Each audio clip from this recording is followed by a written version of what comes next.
il est naturellement en bonne santé. Et s'il tient la main d'une femme, il doit ressentir des émotions. C'est William Branham. Il dit parce que le corps de la femme n'a pas la même composition du point de vue vibration que le corps de l'homme. Dans les vibrations du corps de la femme diffèrent des vibrations du corps de l'homme. C'est pourquoi quand tu tiens la main d'une femme, tu sentiras toujours des vibrations. Surtout quand c'est une collègue de... Oh, comment? La collègue de classe. Hein? Vraiment, ah, mais tu as des jolies mains. Fini. Des fois. La mort commence. C'est comme ça. Après, vraiment. Ok. Demain, après, c'est la tête. C'est plus la tête. Des fois, quand même. On va t'enterrer. Et oh, avant d'enterrer le frère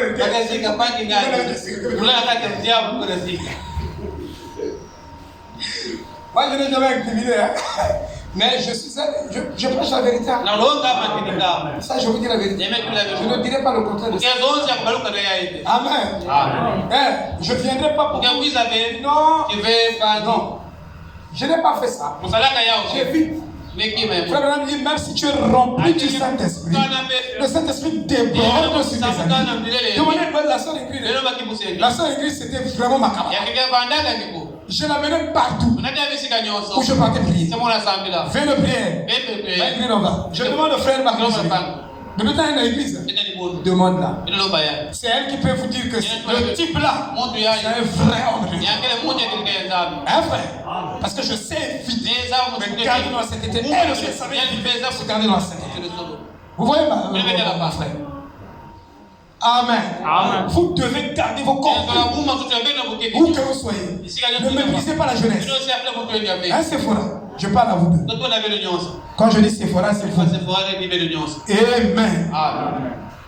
Donc vous gardez ça. Cette épouse ne faillira pas. Ils seront en face de l'ennemi. Comme Ève, au départ là-bas, à la fin aussi c'est Ève encore. C'est toi et moi. En face du même ennemi. Mais cette fois-ci, Satan va rouler. Alléluia. C'est ça la vérité. Évitez les contacts. Comment tu sais que tu es faible avec les femmes? Tu es faible. Donc quand tu arrives à côté de la femme, tu vois déjà trop. Mais oui, quand tu la vois, si tu as un peu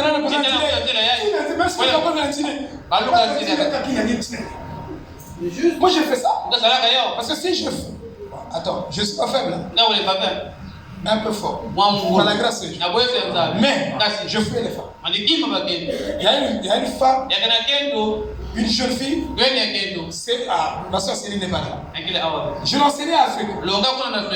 Quand j'arrive, elle me voit avec ses amis, elle s'est touchée.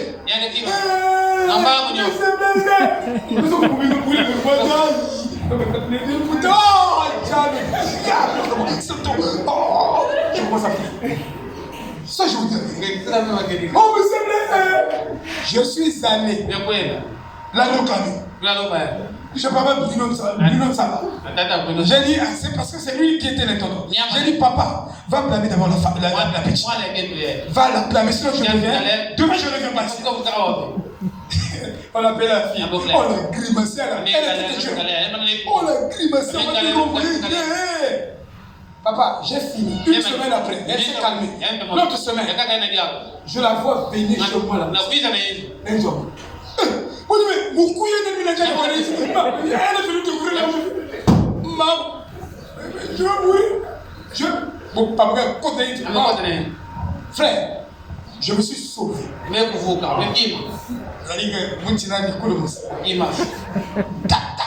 suis déjà dehors. Je dis, mais ça là, qui l'a emmené ici? Il faut fuir. La Bible dit fouiller les polices. Mais vous êtes éclatés. Après, pouf, au passage, je suis tombé. Mais je tombe, non, on continue. Tu ne vas pas tomber. Attention. À vous les jeunes, je dis attention. Amen. Voyez, il dit, Dieu est un Dieu bon. J'ai tellement entendu ce que J'en ai mal au ventre. Quand les gens se comportent comme les païens, comme les membres d'église, et ils disent Dieu est un Dieu bon, ils disent ça me fait mal au ventre. Il a mal au ventre d'entendre ça. Oui, Dieu est aussi un Dieu de justice. Ce n'est pas un vieux grand-père, un vieux grand-père gâteau qu'on peut manipuler et dont les petits-fils n'ont aucun péché. Il est un Dieu de justice et de sainteté. Il a démontré dans le jardin d'Éden avec ses premiers enfants. Si vous franchissez la ligne posée par une seule de ces paroles, vous êtes morts. La même chose s'applique aujourd'hui. Qui vous en foutez avec quel évangile que vous avez? Un frère. Et remarquez, il a prêché à Ève ce genre d'évangile, là, scientifique, social, l'évangile cultivé, progressiste. Et l'épouse d'Adam y a cru. Et il a réussi à faire gober les mêmes arguments à la prétendue épouse de Christ d'aujourd'hui, l'Église. Mais regardez, mais l'Église du second Adam, c'est vrai. Oh! Ce n'est pas Dieu. Dieu est trop bon pour faire ça. Oh, du moment que tu vas à l'église, si tu crois, le diable croit. Il ne fait pas semblant. Il croit vraiment. Il n'est pas sauvé. Si tu crois, il faut me dire, tu n'es qu'un membre de l'église. Tu dois prendre position pour la parole. Et la parole a des limites. Il raconte à la seconde Ève, à l'Ève du second Adam, la même chose qu'à la première. Quel que soit comme. Voyons la guérison scientifique. Ça n'existe pas. Nous pouvons le prouver. Il n'y a pas eu de cas prouvé. Et ce baptême, au nom de Jésus, tu n'as donc pas compris que c'est moi l'autorité de l'église qui dit, nous avons réglé cette question ici. Quand ces trois esprits impurs sont sortis du dragon, les faux prophètes et tout, nous croyons qu'il y a une trinité de Dieu. Il n'y a pas de trinité. Tout ça, c'est l'évangile de Satan. Qu'il est en train de le montrer. Oh miséricorde. On ne peut pas trouver plus païen que ça. N'allez jamais vous présenter devant Dieu avec une chose pareille. Essayez de vous tenir en sa présence. Oh, ça ne change rien ça. Que vous soyez baptisés dans les titres, au nom du Père, du Fils et du Saint-Esprit, ça ne change rien. C'est la même chose. Non, c'est pas la même chose.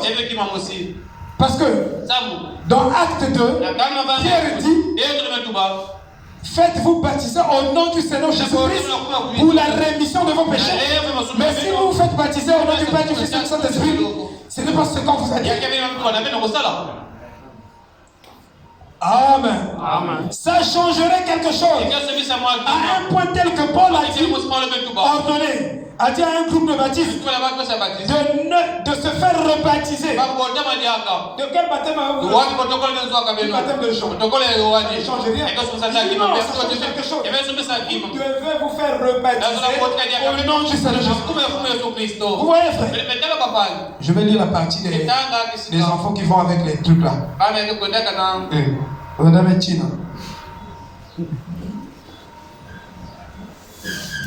C'est comme si le mec en goutte. Voilà.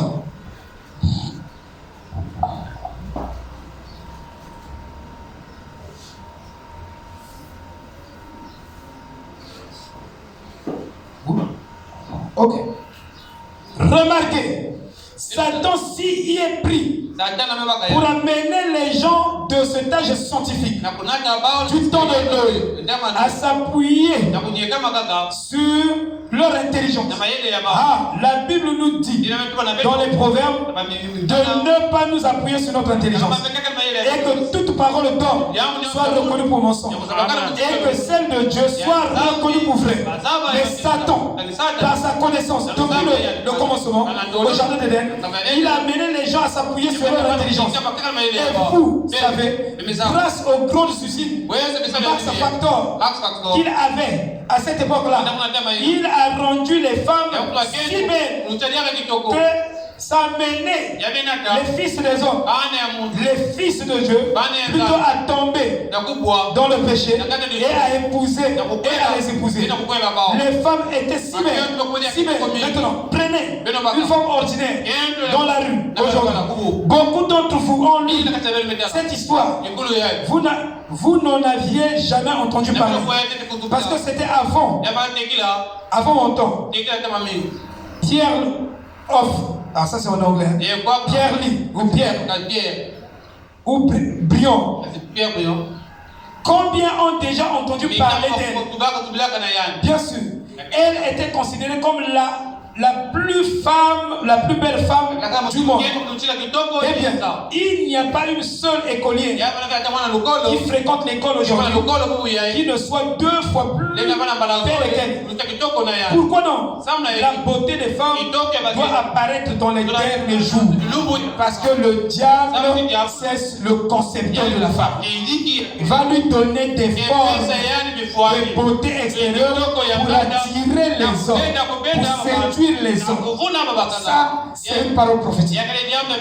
Et Frère Branham, un jour, il fait la déclaration que ce sont les femmes qui abandonnent leur foyer en laissant les hommes s'occuper du foyer.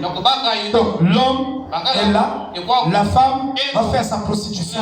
L'homme est à la maison, c'est l'homme qui balaye la maison, qui lave les assiettes, qui lave ses habits.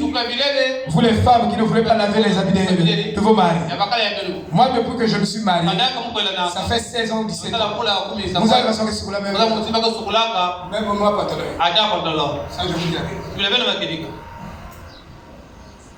C'est ma femme qui l'a. Il y a des choses qui sont spécifiques pour la femme. Maintenant, ça dépend de l'homme. Si l'homme trouve qu'il peut laver les assiettes, ça n'engage que lui. Comme le frère Livé, le docteur Livé, il avait une nature. Ils sont là, ils vont manger. Dès qu'il finit de manger, il ramasse toutes les assiettes. Sans parler devant la personne. Il prend ça, il met dans l'eau, il commence à laver. Ça va m'arriver. Pourquoi tu vas laver? Ah non, oui, je voulais seulement laver. Ça va se fâche. Ça, c'est sa nature. Mais la femme ne doit pas abandonner certains travaux qui lui revient, qui la revient, pour laisser ça à son mari et aller faire Kindumba Naga. C'est pas scripturel. Qui peut dire amen? Arnold Schwarzenegger. En tout cas, il avait dit à sa femme, dans la maison là, les assiettes, c'est moi qui lave. Ça dépend maintenant de la nature. Parce que je suis équilibré. Est-ce que vous comprenez? Sinon toi, tu vas plus aider ta femme. Moi, le lit, c'est moi qui arrange le lit. On a partagé le travail. Ma femme sait. Quand on arrive sur le lit, même la musique, elle ne veut pas. Elle dit, je dois moi dire la musique, ça pique. Je dors pour moi. Même si ça me pique, c'est à toi de te débrouiller. Moi, je prends la musique, elle charge.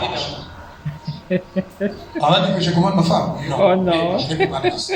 Parce que l'évangile, frère Madame dit, quand tu prêches comme ça, les gens prennent ça. Oui. Les gens tirent dans l'angle qu'il ne fallait pas dire. Je n'ai pas dit dans ce sens. Mais il est arrivé, frère Madame a dit, quand tu prêchais, que les femmes abandonnent le foyer. Et on voit l'homme en train de pleurer avec le bébé. Donc l'homme reste toute la journée. La femme, elle donne pas des explications quand elle rentre. J'étais où? Et pourquoi tu veux savoir? Elle sorti. Et dit que Quand frère Branham a dit que c'est la femme qui a abandonné le foyer, il était assis.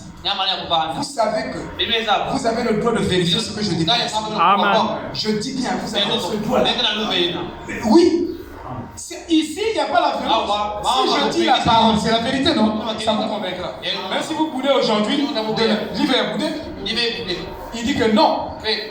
Il dit au contraire, c'est les hommes qui abandonnent leur femme.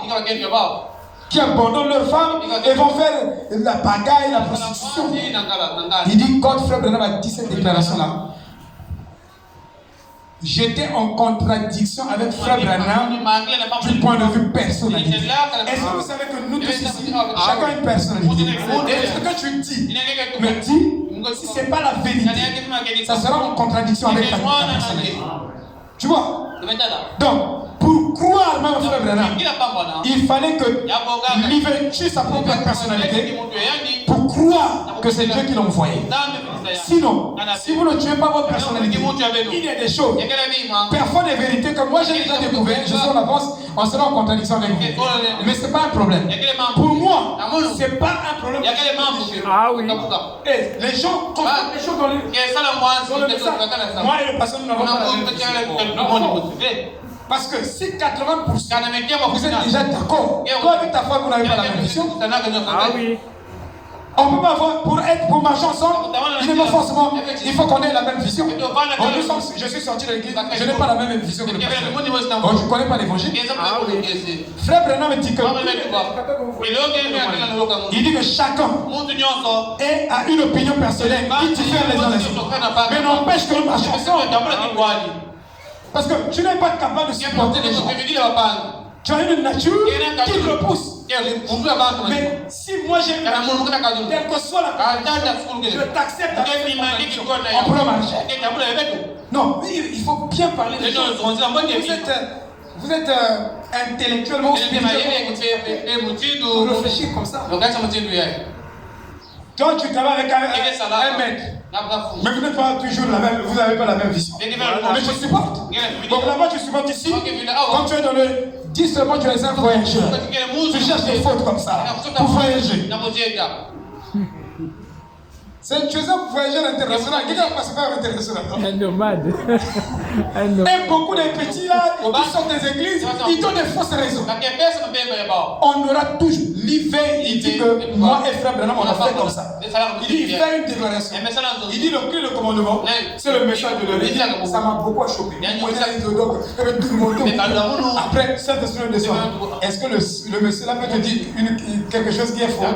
Lui, c'est un mandataire de Dieu. C'est moi qui ai dit ça. Et c'est là où il a cru. Mais parfois, quand toi tu penses qu'il y a une contradiction, parfois c'est toi qui as tort. C'est nous qui pensons que nous avons toujours raison. Exactement. Et on se met dans des contradictions. Donc, soyez des vrais chrétiens. On vous prêche, mais vous avez un bon état d'esprit. Vous comprenez, non? Pourquoi vous ne rentrez pas dans les salons? Moi je peux marcher avec quelqu'un. Moi j'ai des amis païens, mais il faut se séparer avec eux. Puisque vous n'avez pas la même vie. Mais c'est des bêtises. Ça n'a rien. C'est même pas soutenu même par le bon sens. Frère Branham dit, si le pasteur peut vous satisfaire à 50%, tant mieux. Le reste, Dieu pourra soin de vous. Vous ne trouverez pas un pasteur qui va vous satisfaire à 100%. C'est impossible. Moi j'ai mon épouse. Je peux vous dire que mon épouse n'est pas satisfaite de moi à 100%. Parce que les gens voient le mari. Oh, moi je ne suis pas satisfait. Mais il n'y a même pas qu'en France. Est-ce qu'elle aussi elle est satisfaite? C'est que toi tu fais. Toi tu vois seulement toi. Mais parfois tu étouffes l'autre. Donc il n'y a que toi qui dois exister. Il y a que toi qui dois Il y a que toi qui dois Tu es égoïste. Oui, il faut faire avec. La vie, c'est le contentement. Si tu ne te contentes pas, tu ne verras pas quelqu'un qui sera bon sur toute la vie. Ce sont ta femme, ce sont le pasteur, ce sont le diacre. Ce qu'il fait de positif, tu t'attends à donc on va se marier. Jules va me donner tout. Il doit dire Amen, Amen. Tu veux que tu dis quelque chose, il dit non, c'est pas comme ça. Allez. Tout ce que je veux dire, le mari va faire. Papa. Amen. Il faut se contenter. Si on ne se contente pas, c'est compliqué. Vous ne trouverez pas. Et dit, oh, mais comment le prophète dit, il dit qu'à cette époque, le prophète faisait cette déclaration, que les femmes quittaient leur mari, abandonnaient leur mari au foyer. Il dit à cette époque, tout dans la vie sociale, les statistiques montraient qu'il y avait plus de hommes qui quittaient leur foyer qui abandonnaient les femmes. Il dit, alors, le Saint-Esprit m'a dit que si tu ne comprends pas ce qu'il a dit, c'est que c'est une parole prophétique. Donc, il est la parole prophétique. Et comme la parole prophétique est déclarée, les choses que vous vivez actuellement sont contraires à ces paroles prophétiques. Mais quand vous marchez, alors les choses commencent à s'aligner à cette prophétie petit à petit. Donc, vous devez comprendre la parole. Il dit, quand on a avancé, c'est là où j'ai vu plus de femmes commencer à abandonner leur foyer et leur mari. Et au départ, c'était des hommes. Et comme il était dans les journaux, il disait les journaux, mais il y a une parole prophétique qui doit s'accomplir. Et ça ne tient pas compte d'aujourd'hui. Amen. Oh là là. Il dit la beauté des femmes doit apparaître dans les derniers jours. Elles se sont coupées les cheveux. On leur fait porter des robes de petites filles. On leur fait porter des robes de petites filles. Elles portent des shorts, des bikinis, ou le nom que vous donnez à ça. Elles mettent du phare. Faut phare. Même nos chants. Il y a un message. Il est sûr qu'elle elle me partage avec elle. Comme elle fait avec elle, elle est rouge. Jésus, Jésus, oh Jésus. Tu crois que là, un chant religieux, c'est seulement mettre le nom de Jésus. C'est ça que vous appelez le chant religieux. Quand vous mettez le chant religieux, vous chantez, vous mettez le nom de Jésus. Mes frères, les pentecôtistes chantent. Moi j'écoute leurs chansons, ils mettent le nom de Jésus. Mais ce qu'ils disent ne s'adapte pas avec l'âge, ne va pas avec la prophétie de l'âge, avec la parole prophétique. Vous appelez ça parole prophétique ou les chants religieux. Oh, ça adore le Seigneur. Vous savez comment le diable s'y parle de Dieu? La Bible dit ici, il est en train de dire, le diable croit Dieu. Mais il trompe. Attendez, je vais vous montrer quelque chose. Il dit, du rouge à jour. Et toutes ces choses-là, pour paraître autrement qu'elles sont. Paraître autrement qu'elles sont. Moi, je dois être ce que je suis. Bon, vous, toi, tu es chrétien. Et quand tu apparais, les gens, donc tu veux apparaître, tu veux avoir une apparence. C'est pourquoi quand vous attaquez, mais quand vous apparaissez, ce que vous n'êtes pas naturel. Vous n'êtes pas naturel. Il suffit de vous prendre, de vous plonger dans l'eau et de vous retirer là, en verra que vous n'êtes pas la même. Soyez-vous. Frère Branham dit, ça c'est pas moi qui dis, mais Frère Branham, il dit, pour paraître autrement qu'elles sont. Vous voyez, mais c'est par la connaissance scientifique qu'ils ont pu réaliser ça. Ça c'est un évangile scientifique qui emmène les gens. Vous voyez, il dit, savez-vous qu'on dépense plus en cosmétiques pour les femmes que ce qu'on dépense aux États-Unis, 2 ou 3 fois plus que ce qu'on dépense pour la nourriture? En fait, les gens consomment aujourd'hui, les femmes, nos femmes, consomment beaucoup en plus en beauté que en nourriture. Il y a presque 10 000 hasards. Et je ne dis pas. Pesa Kangea. Il y a 10 000. 3 000. 7 000 beauté. Bah, vous connaissez la zone Mounous. Moi, je connais les gens. Il dit non. Mais, quand les enfants mangent là, tout ça, ah, papa, ah, j'ai faim, ah, papa. Mais moi, j'ai donné 10 000. Mais c'est comme ça. Oh, nous sommes dans la cosmétique. Un produit de beauté. Hein, frère? Et ce que je vous dis, c'est la vérité. C'est vrai. Je ne parle pas des sœurs ici. Je parle du monde. Hein? Parce que vous ne vérifiez pas si vous dites, bon, ce que le pasteur dit, moi je ne fais pas ça. Ma femme ne fait pas ça. Oui, mais le monde fait ça.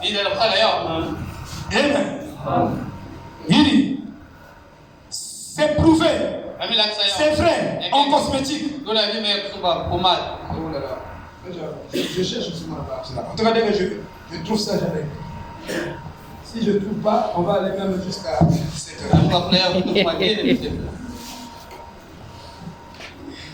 Amen. Amen. Vous êtes fatigué? Non.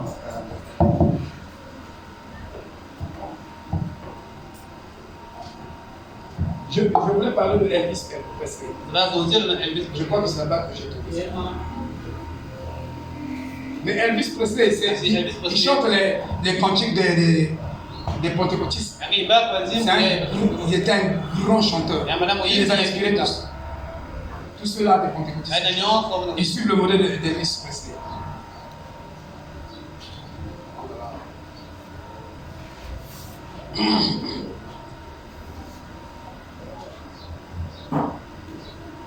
Abraham remarque, parole prophétique, que les enfants ne pouvaient pas aller à l'école sans ces choses-là. Hein, frère? Oh, que Dieu nous aide. Que Dieu délivre nos enfants. Je vous dis la vérité. Si je ne trouve pas, je vais continuer à faire. C'est très dangereux. Et les églises ne peuvent pas nommer ça. On laisse ça. On ne peut pas. C'est un péché. Ça détruit. Oh là là.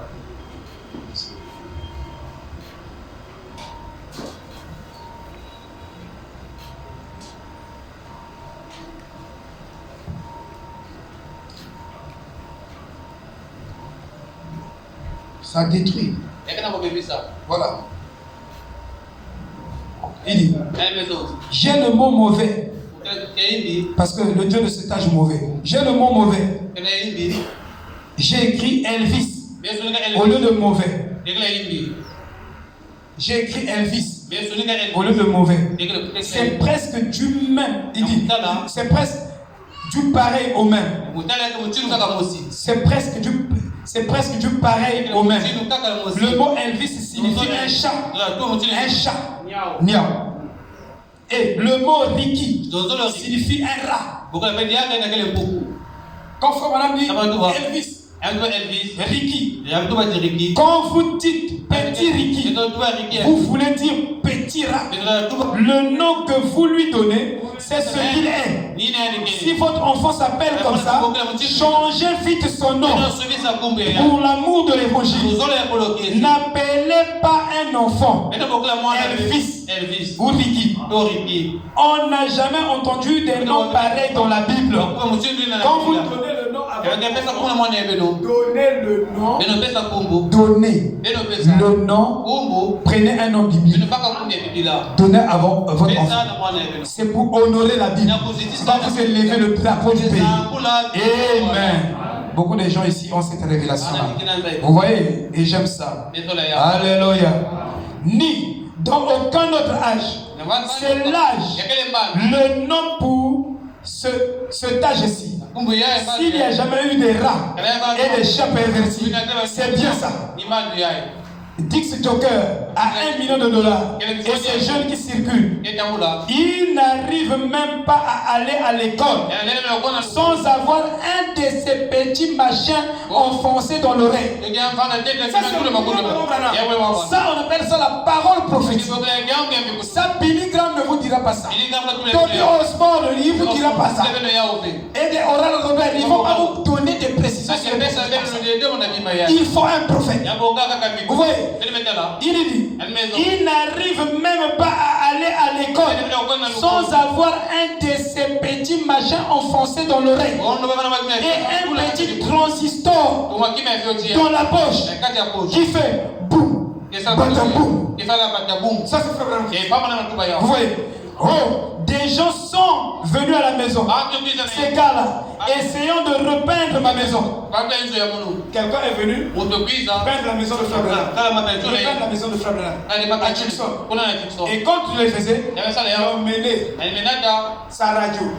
Et dans la radio, qui passait? Elvis Presley. Papa, repeindre ma maison. Nous avons dit, sortez ça! Voici d'ici. Si vous ne voulez pas travailler sans ça, alors arrêtez le travail. Ça m'énerve tellement que je n'arrive même pas à rester ici. Nous avons consacré ce lieu à Dieu. Ce bougie. Kevin, interprète-moi, c'est quoi ça? Toi, tu es l'anglophone. Boudi. C'est un type de musique. Ça peut être comment? Ça peut être comment? L'homme aussi au piano. Ça peut être comment? Les Rastaman, hein? Fais ça d'abord. Fais ça. Non, mais c'est important. Bon, voilà, les rock'n'roll, c'est un peu plus comment? Mais ça. Non, je dis ça pour. Je suis en train de donner mon chant qui est ici. Il y a ça du problème avec. C'est comme ça que je chante moi aussi, donc Dieu pour Dieu. On va s'attaquer. Hein, Enfin. Suis la musique là. Des bouchis ou des. Comment tu as dit? Les rock'n'roll que le prophète a condamné. C'est quoi? Et c'est rentré dans notre musique. Hein? Quand la musique est Ah oui. Quand je chante, ça dit dès que ça rentre, je pense à bouger. Bon, non aussi, tu vas trouver ça à la fin pour qu'on finisse. Quand je regarde les gens ici. Il dit, alors arrêtez le travail. Ça m'énerve. Alors quelqu'un vient chez toi. Achète-moi, c'est ton beau-père. Achète-moi les casiers. Oh, mais reçois-moi bien là. Hein, mon beau-fils. Bon, mais comment je vais te recevoir bien? Dans mon congélateur, je n'ai que des jus ici. Oh non, allez acheter des bières. Avec plus de la bière, la bière, toi, tu achètes. Oh non, mais quand nous avons un mari, on nous a demandé des bières, nous on achète. Donc ici aussi je peux acheter. Frère, l'évangile scientifique. L'évangile scientifique. Cette maison est consacrée. Parce que tu as des choses dévoilées par l'interdit. Le diable voit là-bas le symbole de la bière. Bon, il y a